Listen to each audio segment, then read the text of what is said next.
आजकल मार्केट में सबसे बड़ी जो चीज़ है वो है कि मार्केट में एआई बबल चल रहा है, खास तौर पे यूएस स्टॉक मार्केट में। तो क्या एक्चुअल में एआई बबल है, और अगर है तो बस्ट क्यों नहीं हो रहा, क्यों मार्केट में स्टॉक प्राइस गिर नहीं रहे बड़ी स्पीड से, क्या है वजह, जानेंगे आज की वीडियो में।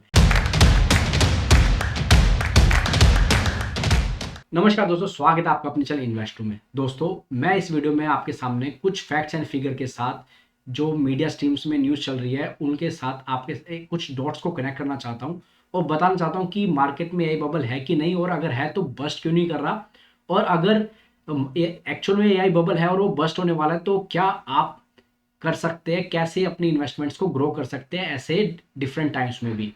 दोस्तों, सबसे पहले अगर आप इस इमेज को देखोगे तो आपको क्लियर आइडिया हो जाएगा कि एआई स्पेंडिंग जो 2025 में अभी तक हुई है वो लगभग 330 बिलियन यूएस डॉलर की हो चुकी है। और एक रिसर्च रिपोर्ट के अनुसार 2026 में ये नंबर 500 यूएस बिलियन डॉलर का पहुंच जाएगा। 2030 की बात करेंगे तो ये नंबर लगभग 2 ट्रिलियन यूएस डॉलर का पहुंच जाएगा। कैपेक्स पे इतना खर्चा करना पड़ेगा अगर एआई को सच में सक्सेसफुल करना है। उसकी रीज़न है कि एआई के लिए इंफ्रा बिल्ड करने के लिए 3 रिक्वायरमेंट बहुत मेन है। पहला है चिप्स, बहुत सारी चिप्स चाहिए कंप्यूटिंग के लिए। इसके बाद डेटा सेंटर्स चाहिए, और सबसे बड़ी बात है पावर चाहिए। तो पावर ग्रिड की रिक्वायरमेंट बहुत बढ़ने वाली है। पावर का रिक्वायरमेंट सबसे ज़्यादा है, जो एआई की कंपनियों को भी डर लग रहा है कि इतनी पावर वो जनरेट कर पाएंगे या नहीं कर पाएंगे। तो ये 3 रिक्वायरमेंट है जिसमें एआई इंफ्रा स्पेंड जा रहा है, और ये 2 ट्रिलियन तक पहुंच जाएगा 2030 तक। अब ऐसे में मैग्निफिसेंट 7 वो कंपनियां हैं जो एआई की रेस में सबसे आगे हैं। अब इनके आप स्टॉक प्राइस देख लो, इनके गाइडेंस देख लो, हर तरफ आपको बूम दिखेगा, हर तरफ आपको एक अपसाइड दिखेगा। और यही कारण है कि S&P 500 इंडेक्स में जो इतना जंप आया उसमें से 40% का मार्केट कैप यही कंपनियां भी लेके बैठी हुई है। इतना जंप इनके प्राइसेस में देखने को मिला है। और ये फंडिंग आ कहाँ से रही है, इतना कैपेक्स ये करेंगे कहाँ से, तो उसके लिए ये खेल रहे हैं कि open AI 300 billion US dollar का डील देता है ओरेकल को। ओरेकल का स्टॉक प्राइस रातों रात एकदम से स्काई रॉकेट हो जाता है। फिर ओरेकल डील देता है 10 बिलियन यूएस डॉलर की एनवीडिया को, क्योंकि उसको चिप खरीदनी है जो रिक्वायरमेंट होगी कंप्यूटिंग के लिए, जो वो ओरेकल के ओपन एआई के लिए करेगा।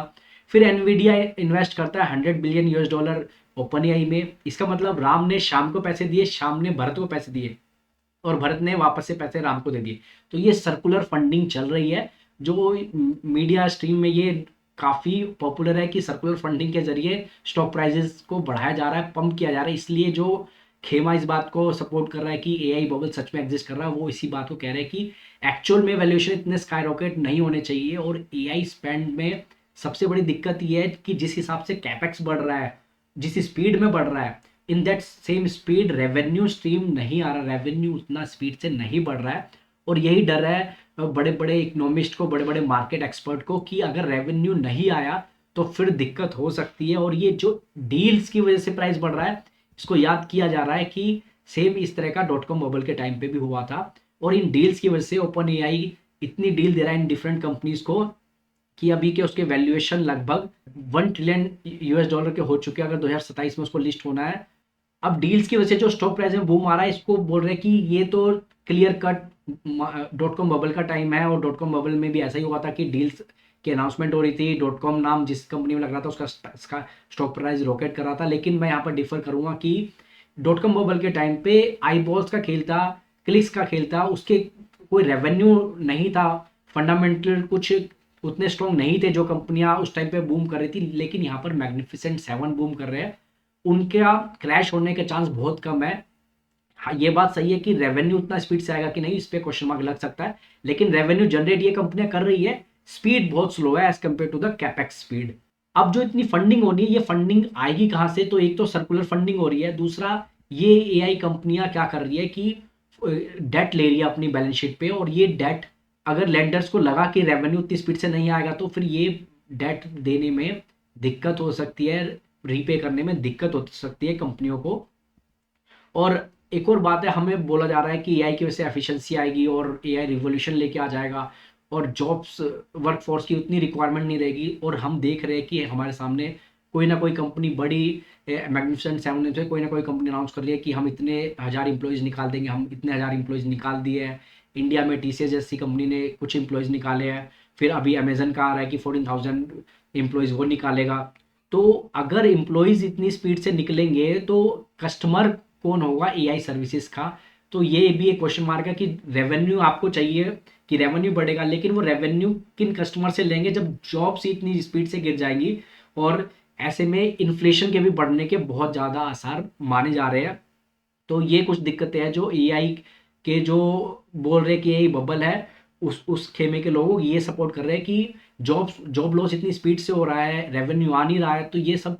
और कंपनियां डेट ले रही है और मैग्निफिसेंट सेवन की कंपनियां डेट लेके कैपेक्स को सपोर्ट कर रही है। तो ये तीन बहुत सॉलिड पॉइंट है जो इस बात पे बता रहे हैं कि दिक्कत हो सकती है आने वाले टाइम में। रिसेंट में आपको पता होगा कि जेमिनी ने अपने पेड प्लान्स लॉन्च किए थे, फिर उसके बाद चैट जीपीटी ने भी पेड प्लान्स लॉन्च किए इंडिया जैसी बड़ी मार्केट में, लेकिन अब उनको लग रहा है कि प्लान्स ये सक्सेसफुल नहीं हो रहा, पेड प्लान्स नहीं आ रहे हैं, मोनेटाइजेशन करना अभी के टाइम पे मुश्किल है।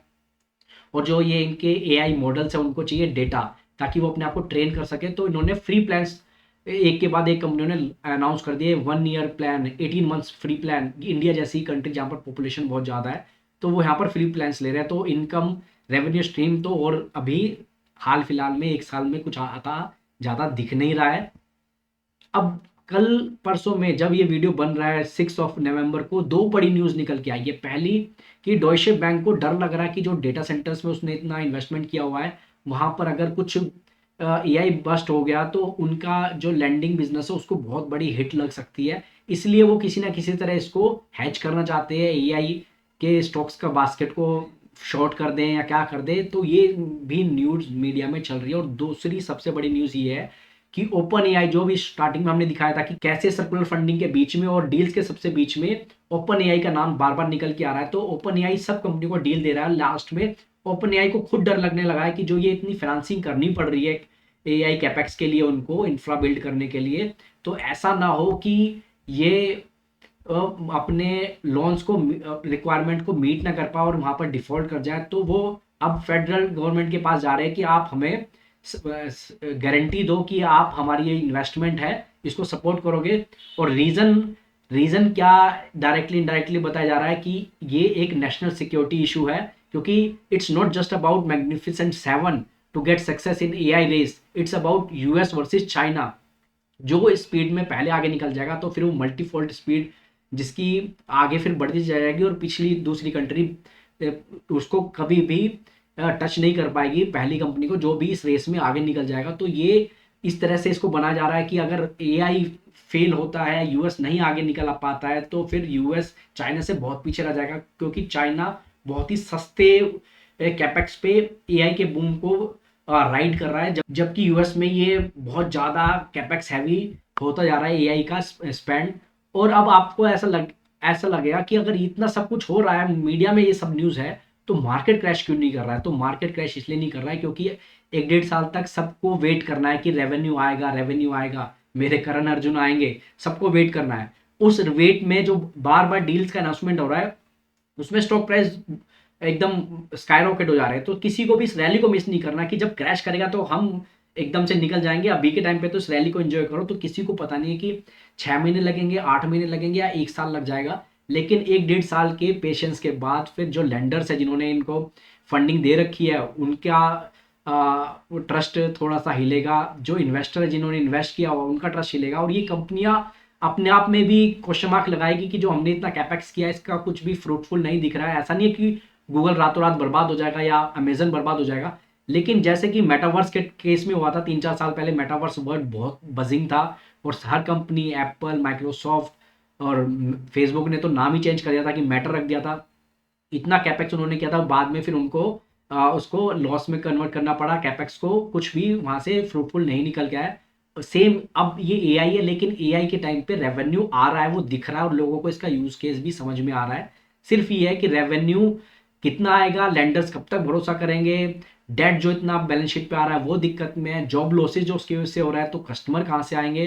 तो ये कुछ क्वेश्चंस है जिसकी वजह से मार्केट अभी तो रैली कर रहा है और बीच बीच में एक डिप दिखाता है, एआई स्टॉक्स के वैल्यूएशन हाई हो गए ऐसा कह के, लेकिन अभी 1-1.5 साल लग जाएगा इस क्रैश को एक्चुअल में आने में। तो वही मेरा मानना है कि नेक्स्ट टाइम दिसंबर 2026 में जब कभी हम ये वीडियो बना रहे होंगे फिर से इस पे टॉपिक पे, तो एक अच्छी खासी मार्केट में करेक्शन आ चुकी होगी या आने वाली होगी 1-2 महीने के अंतर पे, लेकिन अभी इमीडिएटली कुछ हो जाएगा ऐसा उसके चांसेस बहुत कम है। 1-1.5 साल लगेगा अभी इसको, तो देखते हैं कि क्या एक्चुअल में ऐसा क्रैश आएगा नहीं आएगा। आप इस बारे में क्या सोचते हैं? कमेंट में मुझे ज़रूर लिखें। वीडियो अच्छी लगे तो लाइक कीजिएगा। Thank you so much.